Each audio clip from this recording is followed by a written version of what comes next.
Hello and welcome to Through the Bible with Les Feldick. An Oklahoma rancher and farmer, Les Feldick has been teaching homestyle Bible classes for 20 years in Iowa, Oklahoma, and Texas. Les Feldick's unique style of Bible teaching has made the books of the Bible come to life. When Les is teaching, it's so interesting that people say time just seems to fly by. And now, here is Les Feldick. Okay, good to have everybody still with us. You know, when we go all afternoon like this, I expect somebody to leave, but looks like we've got everybody. So turn with me to Isaiah chapter 24, and we'll start with verse 1. And again, for those of you joining us on television, we trust that you can take your Bible and follow these things with us. And if we leave you with a lot of questions, why, write to us or call us on our 800 number, and we'll try to clarify. Like I think I said last program, I don't claim to have any special revelations or anything like that, but we just like to teach the Word as I feel the Lord has opened it up to me, and in a way that hopefully many people can understand. I haven't mentioned for a few weeks now, remember that all of the previous programs dating from Genesis 1:1 on up through the present are available on videotape. We put 12 programs or 6 hours on one tape, and we can send them out for a donation of $25 to the ministry. So if you're interested, give us a call or drop us a note. All right, Isaiah 24. Now for a little quick review of our last lesson. You remember, we come out of the tribulation and Christ returns and the kingdom is now coming on the scene, and the earth, remember, will be lifted from the curse. It'll be as it was back in the Garden of Eden before sin entered. It's going to be glorious. It's going to be beautiful.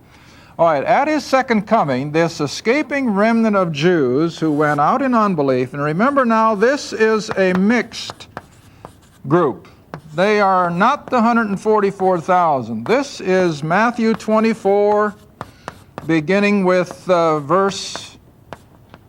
Matthew 24, beginning with verse 15.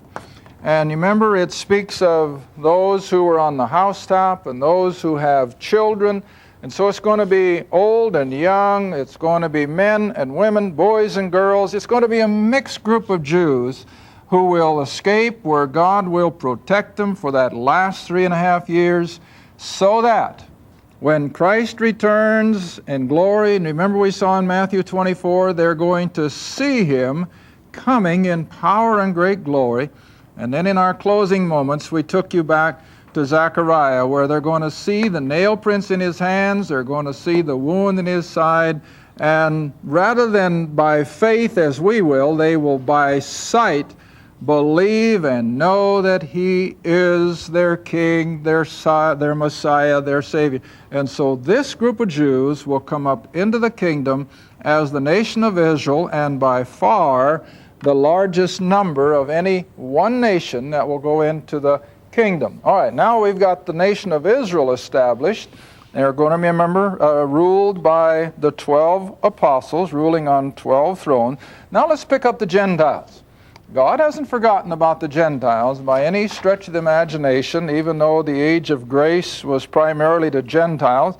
Yet, even during the tribulation, God has still been preparing Gentiles to go into the kingdom in ordinary flesh and blood bodies. Because you have to remember, the kingdom is going to see a tremendous population explosion.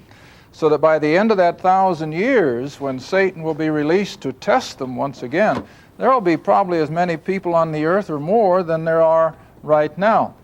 So now in Isaiah chapter 24, we're going to pick up these Gentiles. We're going to begin with verse 1, and again it's a graphic description of the tribulation as we have been studying it now for the last several weeks. Behold, the Lord maketh the earth empty, maketh it waste, and turneth it upside down. Now, remember, we've been talking about the cataclysmic things that are going to happen to this planet during those final 7 years of human history. And He scattereth abroad the inhabitants thereof.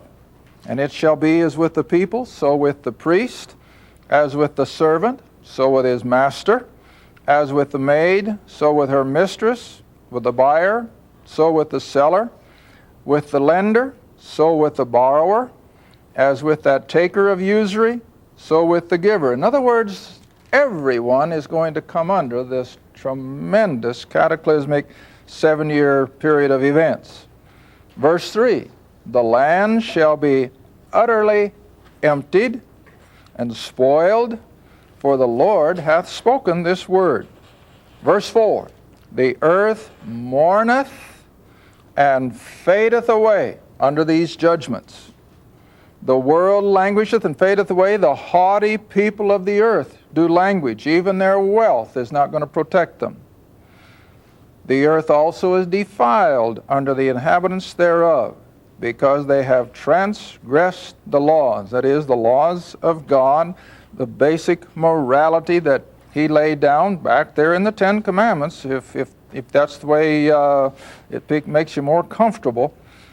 Changed the ordinance, broken the everlasting covenant. In other words, they have been totally disobedient to everything that God has instructed. Verse 6, therefore hath the curse that began with Adam, therefore hath the curse devoured the earth. Because, see, it's because of sin that all of these things are going to come on the earth.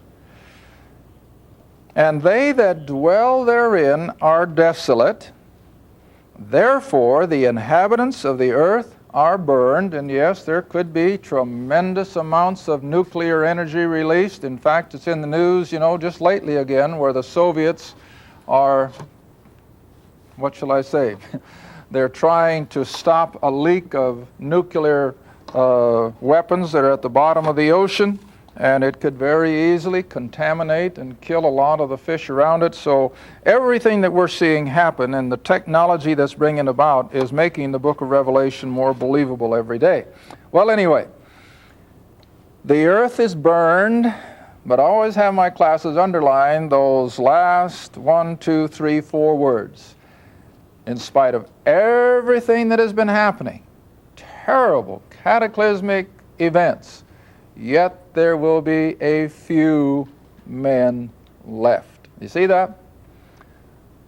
Now, I always like to emphasize and help you remember that I don't care what kind of a catastrophe people go through, there are always some survivors.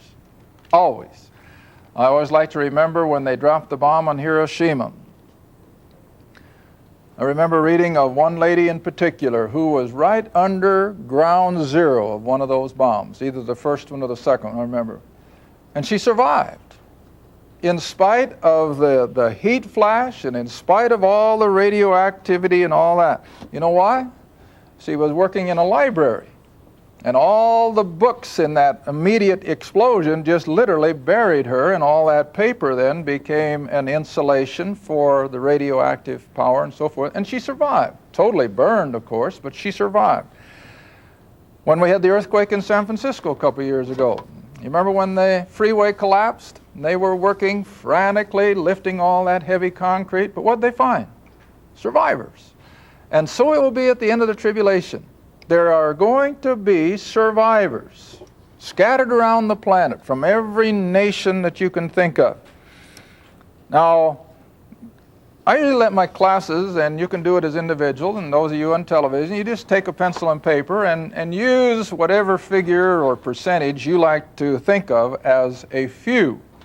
Now, the world tonight is, I think, around 5.5 billion people. But for sake of easy mathematics, let's round it off at 5 billion. If the population right now is 5 billion people, and I think 10% is too high for a few, personally. When I think of a few, I think of something less than 5%. Now, I see some of you are already putting the pen to it. If we've got 5 billion people on the earth tonight, and 5% survive, how many does that still leave us? Come on, you mathematicians, help me. How many? 250,000. No, me more than that. 250 million, isn't it? Well, let's put it on the board. I like that guy on public television that teaches algebra. Have you ever watched him? I get a kick out of that. All right, so we start with 5 billion people. that right? Thousands, millions, billions. All right, now let's just set off 10%. That's 500 million. Let's cut it in half and go to 5%. That's 250 million. Right? Let's bring it down to 1%, and you still got 5 million. I hope I'm not miscalculating. I'll hear from it if I do. But anyway, just a small percentage will still be a lot of people. Now, don't lose sight of the fact that when we began the tribulation period, God immediately sealed 144,000 young Jews, right? See, they're not this remnant. This is a totally different group. What do those 144,000 Jews do? Well, they take the gospel of the kingdom, the same gospel that Jesus began back in Matthew when he said, the kingdom of heaven is at hand. These 144,000 Jews, with this event, of course, just 7 years down the road, they're going to be proclaiming to the world, the king and the kingdom is at hand. That's going to be their basic message. Now, of course, salvation will always be based on the cross. Don't misunderstand that. But their basic message will be, the king is coming to set up his kingdom. And they're going to go around the world with that. Not just the nation of Israel, but it's going to go to the whole world, every tribe and tongue and nation. Now, I feel that whether there'll be other Jews saved during the tribulation period other than this, I don't know. But I know that these 144,000 Jews will be ministering to the Gentile nations. Now, as Isaiah 24 then says, when the final bowl judgment has been culminated, you're going to have survivors in every nation under heaven. In Great Britain, Scotland, Germany, America, South America, the South Pacific nations, there's going to be survivors. Saved and lost both. You're going to have some who believe the message of the 144,000. You're going to have some who didn't believe it. All right, now we're going to pick them up. And you who are Bible students, you know where it's at. Matthew 25. Matthew 25. Now remember, no unbelievers can go into the kingdom, because Satan is going to be locked up, and we're going to start out with a generation of parents who are believers. There are not going to be any unbelievers going into the kingdom. Now in Matthew 25, we have the perfect description of how God's going to do it. Now always remember, we're dealing at a point in time now where the supernatural will almost become commonplace. And so you're going to have this great gathering of these survivors, and they're going to bring them to Jerusalem. All right, verse 31 of Matthew 25. Matthew 25, verse 31. When the Son of Man shall come in his glory. Now watch the language here. And this is Jesus speaking. And all the holy angels with him. Then, in other words, this is his second coming. Then shall he sit upon the throne of his glory. And we've established in previous lessons that that will be in Jerusalem. See? Verse 32. And before him shall be gathered all nations. Now, of course, the biggest percentage of the nations are gone. They've been killed. They've been devastated. But what have we got? We've got this small percentage of survivors who are representatives of their nation. In other words, America, where there are 250 million or more, and if 2.5% of them survive, again, what are we coming up with? Well, I don't want to figure that in my head. But anyway, you're still coming up with quite a few people that will be representatives of the United States of America. Saved and lost. Now you're going to have the same thing with all the nations of the world, because that's why the word is plural. All these survivors then will be supernaturally brought to Jerusalem and before the king. All right? Verse 32. Reading on. Before him shall be gathered all nations, and he, that is the king, shall separate them one from another, as a shepherd divides sheep from the goats. In other words, he is providentially going to sort the believers from the unbelievers. Now, the analogy here, remember, is sheep and goats, only for sake of illustration. Verse 33, so he sets the sheep on his right hand, the goats on the left. Then shall the, what's the next word? King. See, he's already on the throne. His kingdom is at its beginning now. It's on the earth, and he's getting ready to get the whole thing moving. And so then shall the king say unto them on his right hand, that would be the sheep in the analogy, come, you blessed of my Father, inherit the what? There it is. See how this word kingdom just keeps coming up? Inherit the kingdom prepared for you from the foundation of the world. Now that's nothing new to you, is it? What does Ephesians 1 tell us? When were we chosen? When were we in the mind of God? From before the foundation of the world, see? And so it's nothing different. God in his foreknowledge knew exactly which one of these Gentiles would hear the gospel of the kingdom from the 144,000 and believe. So he can say honestly that this was prepared for them before the world was ever created. Now verse 35. Now remember, this isn't what saved them. This is what distinguished them as believers. I was hungry, Jesus says, and you gave me food. I was thirsty, and you gave me drink. I was a stranger, you took me in. Let me add the verb. I was naked, and you clothed me. I was sick, and you visited me. I was in prison, and you came unto me. Then shall the righteous, that is, these believers now, gathered from all the nations of the world, then shall these righteous answer him, saying, Lord, when saw we thee hungry and fed thee? When did we see you thirsty and gave you something to drink? When did we see thee a stranger and took thee in, or naked and clothed thee? Or when did we see thee sick, and so on and so forth? Now verse 40, and the king shall answer and say unto them, verily I say unto you, inasmuch as you have done it unto one of the least of these my brethren. Now that's the secret here. Jesus is speaking, and in the flesh he was a Jew, so his brethren have to be Jews. So who is he referring to? 144,000. And it wasn't their good deeds that saved them. It never is good works that saves anybody. They were saved by their faith in this message, and as soon as they experienced salvation, what were they willing to do? Help these people who had brought it to them.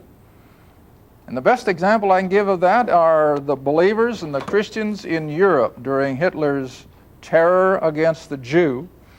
And those believers were the ones who hid Jewish people and helped them escape the onslaughts of Hitler and so forth. Why? Because it's a Christian's nature to do things like this. And so here is where Jesus is showing that these 144,000 are going to suffer privation all through their ministry. Now let's stop a second. I hope we have time. Let's go all the way back to Revelation chapter 7 again. Revelation 7.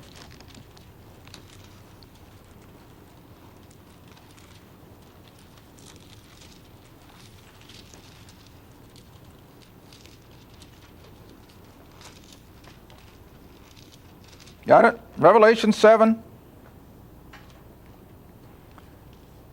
Come down to verse 3, just for sake of time, where the angel says, hurt not the earth, neither the sea, nor the trees, until we have sealed the servants of our God in their foreheads. In other words, I would just simply like I suppose, when God put a mark on Cain that no one could take his life. Now, it's the same way with these 144,000. They were sealed so that no one could take their life. And you come down and you see all the 12,000 of each one of the 12 tribes, and they go out then and they proclaim the gospel of the kingdom. Now, to see also how this fits with Matthew 25, come down to verse 16. These are the privations that believers, as well as these 144,000, will suffer during this 7-year period. They shall hunger no more. Now, you want to remember, we're coming back to that mark of the beast in the forehead or the palm of the hand that we talked about several weeks ago. If people have that mark of the beast, they will never succumb to the gospel of the kingdom.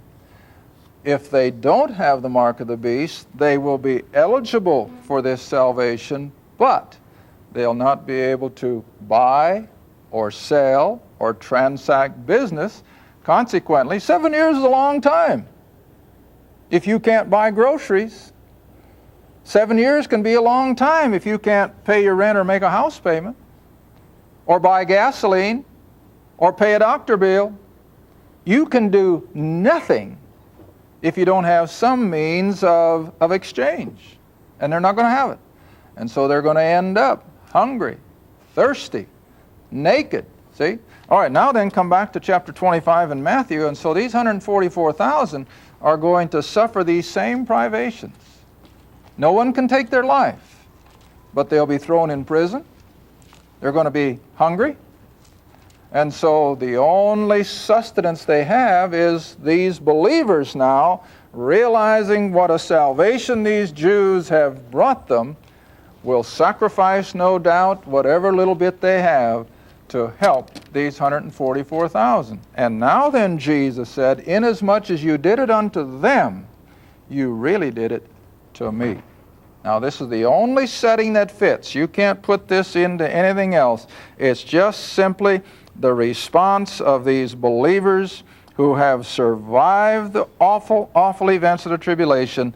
And Jesus now says, come on down to verse, let's see. I guess I got to go all the way down to, I'm not seeing it. Yeah, verse 46. I knew it had to be down there somewhere. Verse 46. Now to the unbelievers, to the goats, who expressed the same thing, but we didn't ever see you hungry. We never saw you in jail. And what's Jesus' answer? Well, since you didn't do it to these 144,000, it was as if you didn't do it to me. All right, now then you come all the way down to verse 45 and 46. Then shall he answer them, saying, verily I say unto you, inasmuch as you did it not to one of the least of these, that is the 144,000, it was as if you did it not to me. And then 46, here's where I pick up the one I was looking for. And these, that is the rejectors, shall go away into everlasting punishment, but the righteous, those who believed, go where? Into life eternal. And of course the kingdom, even though it's stipulated as 1,000 years, it's still the beginning of eternity. In fact, I had a gentleman call the other night and he said, now Les, he said, I've got some problems between what takes place in the kingdom and what's going to take place in eternity. And I said, well, you're not alone. There are a lot of great theologians who I have seen debate the issues in their books and so forth as to what's in the kingdom age and what's in eternity. And I can just sort of oversimplify that, I guess, by simply saying, always remember, at least as I see it, that all of the situation concerning the kingdom is just an introduction to the eternal. It'll be interrupted. There'll be a new heaven and a new earth, come on, see. But I think eternity is going to be based on pretty much the same set of circumstances that we have in the 1,000 years. And so when Jesus tells these people who are going into the kingdom that they're going into eternal life, indeed they are. That's really the beginning of eternity, even though it is still in that time frame of the 1,000 years. All right, now I got a couple more minutes left. Let's go back and look at a couple more attributes of the kingdom, and then it'll be time to quit. And for those of you here, we can go home. Isaiah chapter 11. Isaiah 11.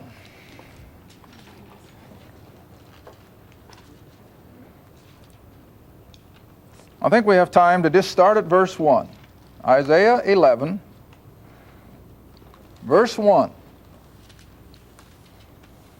And there shall come forth a rod out of the stem of Jesse, and a branch shall grow out of his roots. Now, of course, Jesse was the father of David, and Christ is always considered the son of David. And so we're speaking of the branch here as the Messiah, the Christ.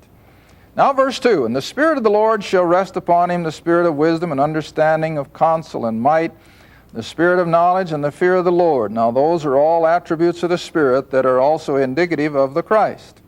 Verse 3, and they shall make him of quick understanding in the fear of the Lord, and he shall not rule after the sight of his eyes, nor reprove after the hearing of his ears, but with righteousness he shall judge or rule the poor, and reprove with equity for the meek of the earth. You know, I reminded you here several weeks ago.